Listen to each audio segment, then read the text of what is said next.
They are the unlikeliest of political activists. Proud, loud, and determined to help elect a president, the only president they believe can change their country. They are Bikers for Trump. Donald Trump.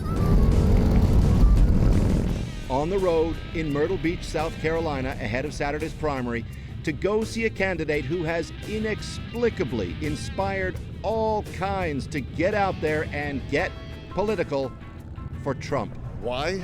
Listen, we're done with these lying politicians. Promise, promise, promise, promise. You never get. This man is going to change things. I am 66 years old. I have seen bullshit my entire life, and it's time to try to find somebody out there. This is our last chance in the United States to do it right. Donald Trump all the way, buddy. You hear that kind of thing throughout South Carolina these days and across the U.S. Voters who like Trump because he's not like the rest of them. For millions of Americans who see themselves as outside the establishment, the promise of Trump is one for which they've waited a lifetime. So, about those bikers. Don Hess, a.k.a. Kool-Aid of Kool-Aid's Customs Motorcycle Shop, is a key organizer of Bikers for Trump. Never one for politics there it is. Until last year, when he found himself fretting over the economy, upset at illegal immigration, worried refugees may threaten America, and that Washington was fixing none of it. Everybody's kind of angry and wondering what we're going to do, and then all of a sudden this Trump comes in and he's like, I'm going to tell you what we're going to do. We're going to build a wall. We're going to take care of this. We're going to get everybody registered. And I listened to his speech, and I really listened to it. And I said, man, I really like what he's talking about and what he has going on. And it really seemed like he was for the American people and one of us. And so for the first time in his life, Kool-Aid is going to vote in a presidential primary, and he'll do it for Trump. Motivated by Trump's words, the deal was sealed when, after that speech last year, Trump walked over to Kool-Aid and his son for a selfie. This is kind of crazy. There's a multi-billionaire and a guy that's got about $30 in his pocket in the same picture. And at one time, for a brief moment, we were on the same level. And you walked away thinking he's your guy. Yep.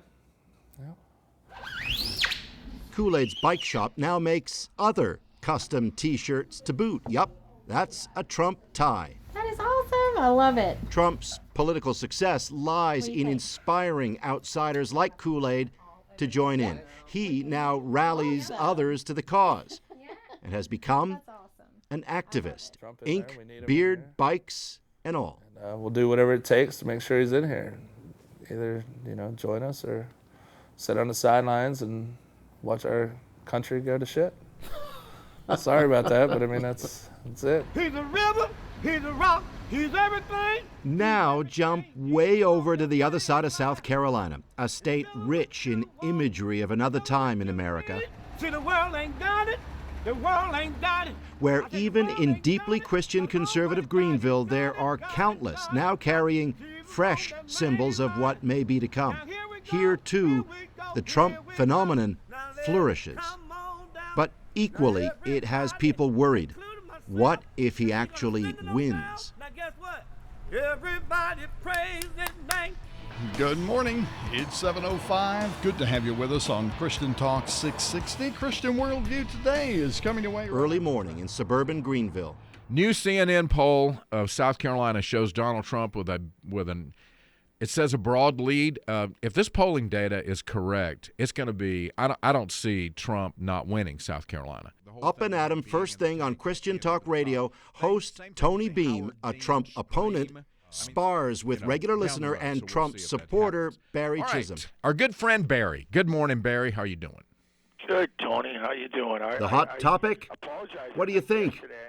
Trump.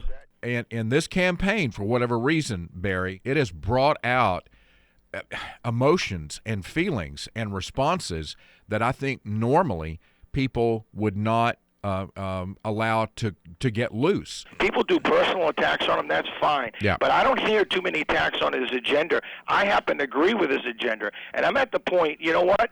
Yeah. This is a guy that doesn't have any puppet masters. He's vulgar. He's whatever. I'm ready for a dose of common sense. Well, let me ask you. That's all. Okay, Pretty okay, simple but to Barry. me. How does Tony explain the rise of Trump? One of the things I say about Trump on the show is that he is a mirror of whoever he's speaking to at the moment.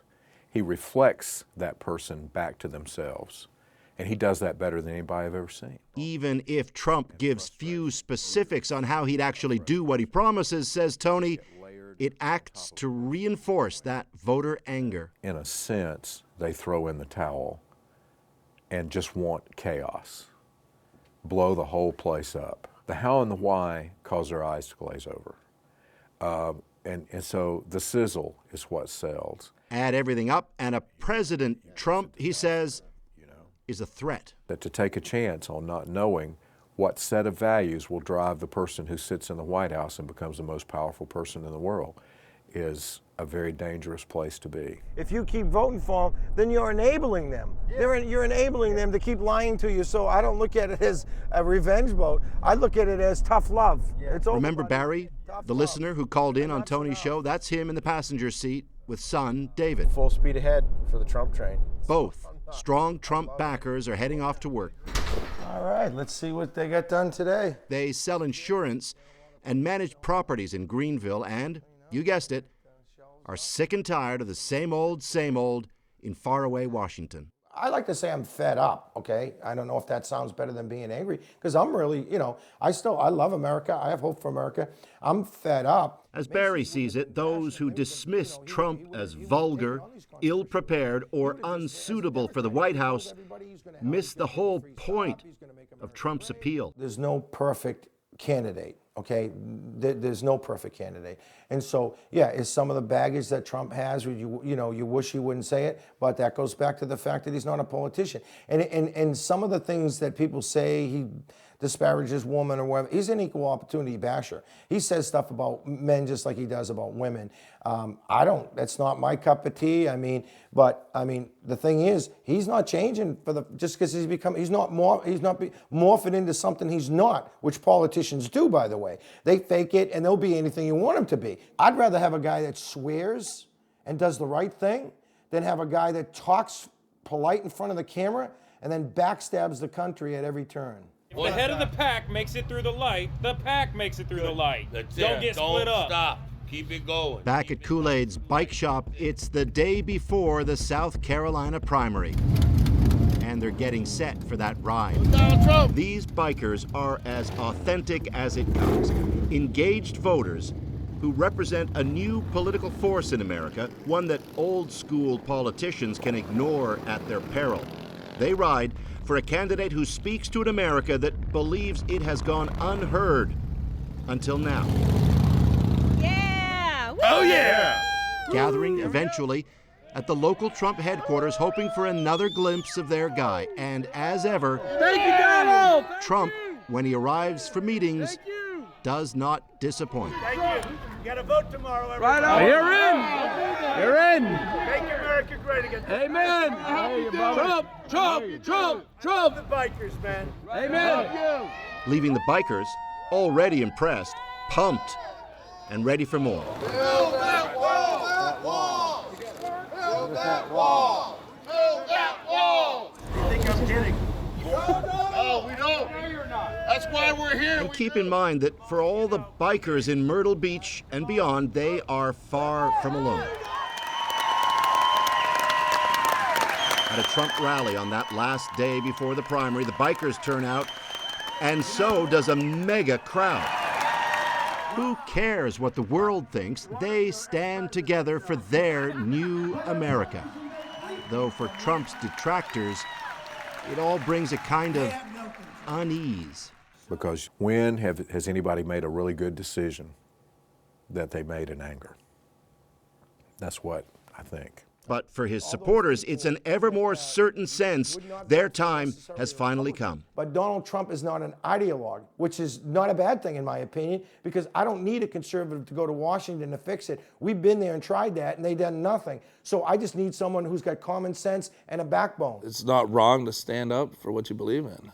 It's good to have a voice. He's our voice. And as soon as I listen to him and realize, I think he's a good spokesman for us. I think he's going to get us right. And so, well, let's go with him. I'm going. Engaged, energized, and riding with Donald Trump, they hope, to the White House. Paul Hunter, CBC News, Myrtle Beach, South Carolina.